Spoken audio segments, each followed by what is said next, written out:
QHHT Practitioner, and I'd like to continue speaking about sacred geometry and the very first time that I encountered it for myself. I was in a deep meditation, and I was feeling very contented, a state of bliss and happiness, when all of a sudden I was aware of a very deep heat right in my chest area, going round and round and round, faster and faster and faster, deeper and deeper and deeper. It was not a scary thing. It was rather fascinating, so I wasn't frightened. I was just experiencing it, and it went so fast I didn't even think about it.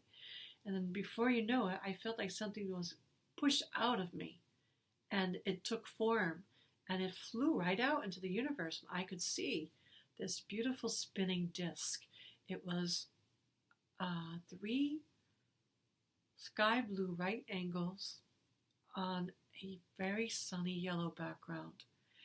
And as I looked at it and studied it, it shattered into thousands of pieces, and it seemed to just shatter right out into the universe. And was very fascinated by this.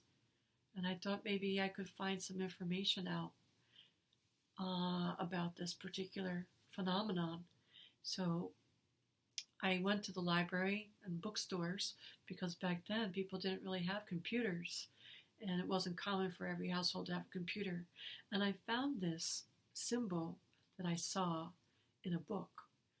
And I had painted this on a piece of glass, so I was very familiar with it, so that I could see it forward and backward, because one way it looked like 3 letter L's, 3 right angles, the letter L, but if you turn it over, it looked like 3 sevens. So I found it in a book of Reiki in a chapter called Ancient Healing Symbols. And it was called the Antakarana, Antakarana,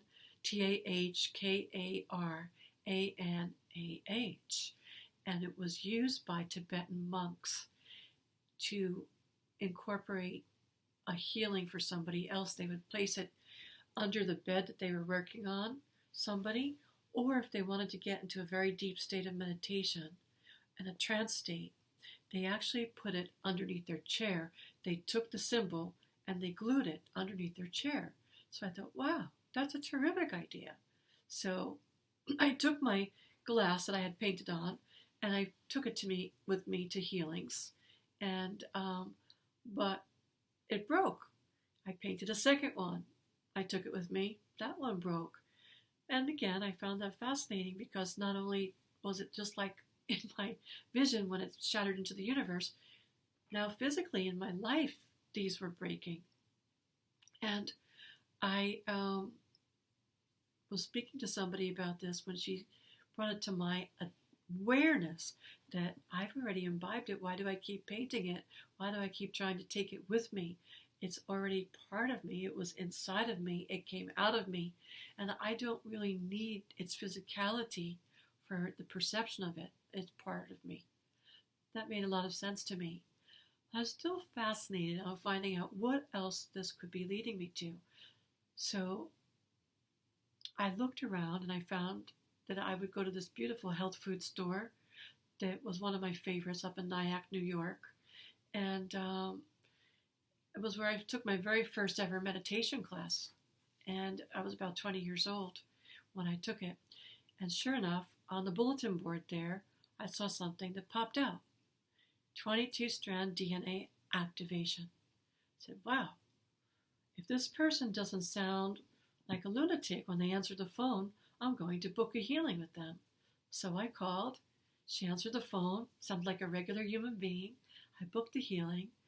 And when I went to her home, she lived in a group home with a lot of other healers from the New Jersey spiritual community. And so she took me into her bedroom. And it was kind of cold in there, and she told me that's the best way to do energy work. So she had the windows open. She sat me down on a chair, and she stood behind me. She put her hands on my shoulder, and she proceeded to do a 22-strand DNA activation. As she began her work, I began seeing what looked like bulbs of light, like you would see over a vanity mirror, Hollywood bulbs they call them. And I would see a bulb lighting up almost in line with the axis of my skeletal spine. So be at my bottom of my spine, it would go bright, and then it would go pop and blink. Then I'd see the next light come on and go pop out in brightness and then blink. And it went on until it was at the top. And then I saw myself standing on a 6-pointed star. And I brought this to her awareness, and I asked her, I'm seeing this, and I'd like for you to tell me what all these circles of light mean at all these different levels, and why am I standing on a 6-pointed star? And she was very taken aback.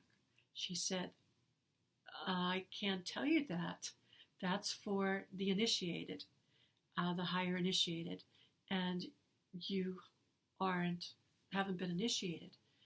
So that was my first calling, to start working with some of the New Jersey spiritual light workers in my community. And that led me to my quest on sacred geometry. Thank you. I'm Maria Carmichael, and you can find me at mariacarmichael.com, Maria Carmichael QHHT, or QHHT.com. Thank you.